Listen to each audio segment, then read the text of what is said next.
Welcome back नाजरीन। Programme के इस सेगमेंट में हमारे साथ मौजूद हैं साबिक गवर्नर सिंध नून लीग के सीनियर रहनुमा मोहम्मद जुबैर साहब और Chaudhry Manzoor sahab, general secretary Pakistan Peoples Party, senior रहनुमा पीपल्स पार्टी के। आप दोनों का प्रोग्राम में शिरकत का शुक्रिया।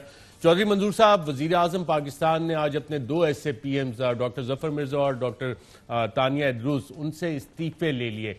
ये बहुत कम देखने में आया है कि कोई वजीर आजम अपने ही इनिशिएटिव पे अपने अपॉइंटी से इस्तीफे ले। इस इकदाम को तो आप यकीनन अप्रिशिएट कर रहे होंगे कि एक अकाउंटेबिलिटी की जो मिसाल कायम की है वजीर आजम ने, इससे पहले देखने में नहीं आई अपनी टीम की परफॉर्मेंस के हवाले से।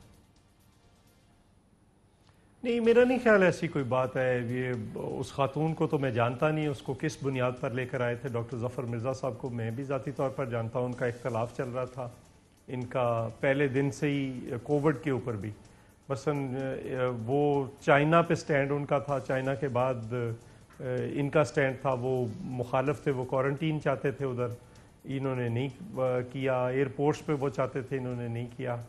फिर उसके बाद आप देखें, जिस दिन वज़ीर आज़म कहते हैं कि ये एक आम फ्लू है, वो उसी दिन आकर कहते हैं कि ये फ्लू नहीं है, ये सीरियस चीज़ है। तो उस वक्त से ये तो मेडिसिन की जो कीमतें बढ़ी थी, कुछ मास्क इनिशियली एक्सपोर्ट हुए थे, नैब में इंक्वायरी शुरू हुई थी और एक इंटरनल इंक्वायरी भी चल रही थी इस हवाले से। ये एक्शन तो उसके बाद नहीं आया सामने, और अगर इख्लाफ था उसका उन्होंने इज़हार तो कभी नहीं किया। मास्क कोई नहीं, मुझे ये बताएं, कीमतें बढ़ाने का एक मैकेनिज्म है, उसमें कोई बंदा खुद से बढ़ा सकता है without the permission of the cabinet? नहीं। मास्क कोई बंदा एक्सपोर्ट कर सकता है इस मुल्क ड्रग रेगुलेटरी अथॉरिटी काबीना ने एक इन प्रिंसिपल डिसीजन लिया, उसके बावजूद भारत से जो ईसीसी और कैबिनेट की अप्रूवल ली, उसके कवर में बहुत सारी ऐसी चीजें मंगवाई गई, ब्लैंकेट एक लेके मुझे नहीं पता अगर कोई गलती है, मुझे नहीं पता अगर कोई गलती है तो होगी। लेकिन मैं जो बात कर रहा हूं कि क्या एक बंदा मास्क उस वक्त एक्सपोर्ट कर सकता है? पॉसिबल ही नहीं। उसमें एक्सपोर्ट मिनिस्ट्री पड़ी है, एनडीएमए आ रहा है, उसमें सारे लोग आ रहे थे उस वक्त। तो वो तो एक सोचे समझे मंसूबे के तहत, प्राइम मिनिस्टर ने खुद कहा कि हमने पता नहीं भाईचारे के तहत चाइना को दिए। अजीब है, पहले आप भाईचारे के तहत देते हैं फिर लेते हैं। ये सारा इन्होंने खुद किया। ये ऐसे खामखा एक क्रेडिट लेने की कोशिश करेंगे। थोड़े दिनों तक आपके सामने सारी चीजें आ जाएंगी। अगर इस पे लेना है तो जिन जिन पे करप्शन के इल्जाम आपके ख्याल में इनसिग्निफिकेंट, अगर डुअल नेशनैलिटी पे लेना है, डुअल नेशनैलिटी पे जुल्फी बुखारी से लें, ये मोहित यूसुफ से लें, बाकी ये ड्यूल नेशनैलिटी पे तो नहीं लिया गया ना? जफर मिर्जा की तो ड्यूल नेशनैलिटी नहीं थी। नहीं, जिस पे भी लेना है, अगर करप्शन पे लेना है तो जिन पे इल्जामात है, जो मिनिस्टर्स हैं, आपके परवेज खट्टक पे नहीं है, आपके खुसरो बख्तियार पे नहीं है, आपके कितने खुद प्राइम मिनिस्टर पे है, वो भी दे दें। ये ऐसे तमाशे हो रहे हैं इस मुल्क के अंदर। और यानी आपके ख्याल में इनसिग्निफिकेंट है। मोहम्मद जुबैर साहब, आप तो कम अज कम अप्रिशिएट करेंगे कि ऐसे पीएम्स को फारिग कर दिया। आपके दौर में ऐसे पीएम्स को अदालतों को हटाना पड़ता था। नहीं, एक तो देखिए बिल्कुल इनसिग्निफिकेंट, हम लोग जिन लोगों पर शोर में चाह रहे थे इनकी काबैया के, वो लोग जो बड़े तकड़े, रसाक दाऊद और जुल्फी बुखारी, ये कौन है आपके खुसरो बख्तियार, ये तमाम जो थे जिनका serious issues conflict of interest है, जिन्होंने जेबें भरी हैं, उनको छोड़ के आपने तानिया, मतलब तानिया ना इधर की ना उधर की, और हमें तो पता ही नहीं कि उसके ऊपर क्या किस किस्म के इल्जामात थे। और दूसरी बात यह है कि अगेन वाई टू स्टैंडर्ड्स। अगर आप एक तरफ कहते हैं कि जी किसी ने कोई गलत काम किया है तो आप फट से उसको ईसीएल पर डाल देते हैं और कहते हैं कि जी बाहर नहीं जा सकते जब तक अगले हफ्ते आप देखना ये दोनों बाहर बैठे होंगे। तो क्या इनके लिए आप कह रहे हैं तानिया इदरूस और जफर मिर्जा बाहर चले जाएंगे?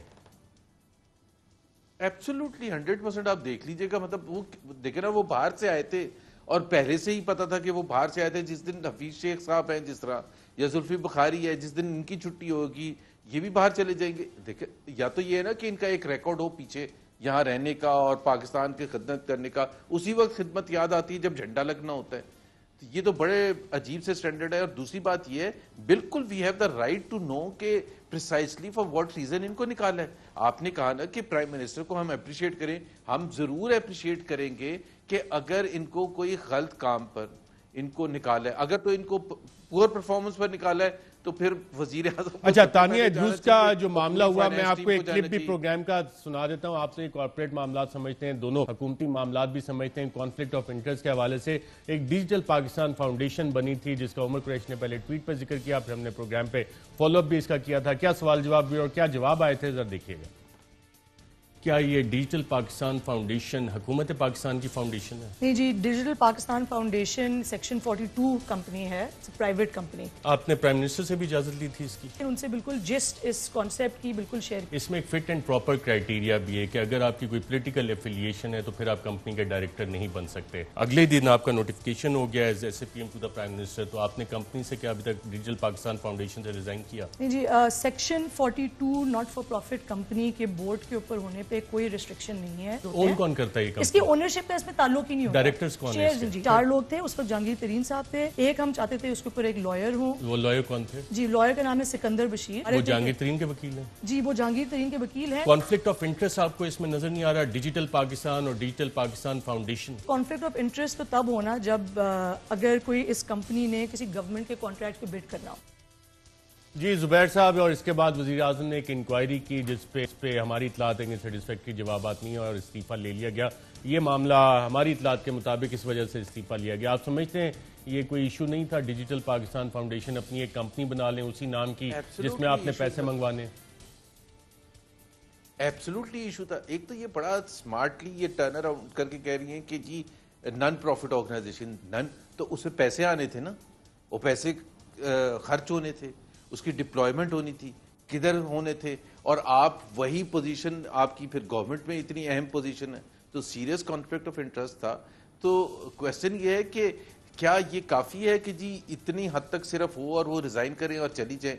I am sure prime minister ने मांगा। तो आप क्या होगा, चाह रहे हैं कि मुझे नहीं ECL पे पता नाम उसकी डाला क्या जाए उनका, background। क्योंकि अभी ट्रांजैक्शन तो हुई नहीं कंपनी में कुछ भी? बिल्कुल, हम क्यों नहीं इंक्वायरी होनी चाहिए? हर एक की तो इंक्वायरी करते हैं, किसी को छोड़ते हैं इंक्वायरी करने में, तो इसकी क्यों नहीं इंक्वायरी होनी चलिए चाहिए? इस स्टेप को तो अप्रिशिएट करते हैं ना कि एक चीज आइडेंटिफाई हुई, आपने ये कहा ना कि इंडिया से अरशद साहब, इंडिया से अरशद इंपोर्ट साहब, के एक हवाले दिन से वो- या मुझे एक्सपोर्ट एक करने के बात हवाले बताएं से ना। ये बड़े अरशद सीरियस साहब, चार्जेस है। राइट जी। चौधरी नहीं, मंजूर अरशद साहब, मुझे ये बताएं कि जब वो बनाती है फाउंडेशन, उससे अगले दिन उनको ओहदा मिल जाता है, कौन दिलाता है? क्या ये पता नहीं लगा ना? देख नहीं रहे? चौधरी मंजूर साहब, आपको वो अच्छे वक्त, आप तो पुराने सियासतदान है, ग्रास रूट से आपका ताल्लुक है। एक वो अच्छा दौर होता था कि कोई खबर आती थी तो वजीर आजम एक्शन लिया करते थे। फिर एक दौर वो आया कि जब वजीर आजम और सदूर की और मिनिस्टर्स की खबरें लगना शुरू हुई तो नो वन बॉदर्ड। अब कम से कम दोबारा ये चीज नजर आना शुरू हुई है कि अगर कोई चीज आइडेंटिफाई होती है और इंक्वायरी होती है, वो चीज प्रूव होती है तो एक्शन हो जाता है। ये तब्दीली नहीं आ रही है आपको नजर? कमाल की बात है। मैं तो नाम ले रहा हूँ, परवेज खट्टर के खिलाफ क्या है, खुसरो बख्तियार के खिलाफ क्या है, बाकी लोग जो जितने, महमूद खान के खिलाफ क्या है, बुजदार के खिलाफ क्या है। क्या इंक्वायरीज में उनको नहीं कहा गया? रज़ाक दाऊद के खिलाफ क्या है, असद उमर के खिलाफ क्या है, क्या किया है इन्होंने? वो निकाला है। फिर वो दवाइयों वाला जो कियानी था मिनिस्टर, उसके खिलाफ क्या है? नैब में इन चल सब रही है के ना खिलाफ इंक्वायरी नहीं सारी। है। वो तो इंक्वायरी रिपोर्ट्स आ गई। तो ये कोई और तमाशा है, वो आपके सामने आ जाएगा। दूसरी ये बात है कि वो कियानी जिसको निकाला था, सबसे ज्यादा दवाइयों की कीमतों में इजाफा हुआ, क्या किया उसके खिलाफ? आज तक कुछ भी नहीं। तो ये तमाशे हो रहे हैं, ये होते रहेंगे ऐसे ही लोगों को। असल इशू ये है कि ये अभी खबर आपके नीचे चल रही है कि लोगों की ईद खराब करने का इन्होंने फिर प्रोग्राम बना लिए, पेट्रोल फिर ये महंगा कर रहे हैं। तो ये आप आटा, चीनी, तेल, घी, बिजली के बिल, गैस के बिल, वो लोगों की पहुंच से बाहर होते चले जा रहे हैं। अब तो मैं कहता हूं कि अगर पॉलिटिकल पार्टीज ने कोई रोल अदा ना किया तो लोग खुद से बाहर आ जाएंगे। पॉलिटिकल पार्टीज रोल कैसे अदा करेंगी, लीडरशिप कैसे होगी, और किसी के पास अगर इकामा हो अमेरिका का हो या कनाडा का, वो नेशनल सिक्योरिटी एडवाइजर बन सकता है? इस पर भी अपने पैनल्स की राय लेंगे एक वक्फे के बाद।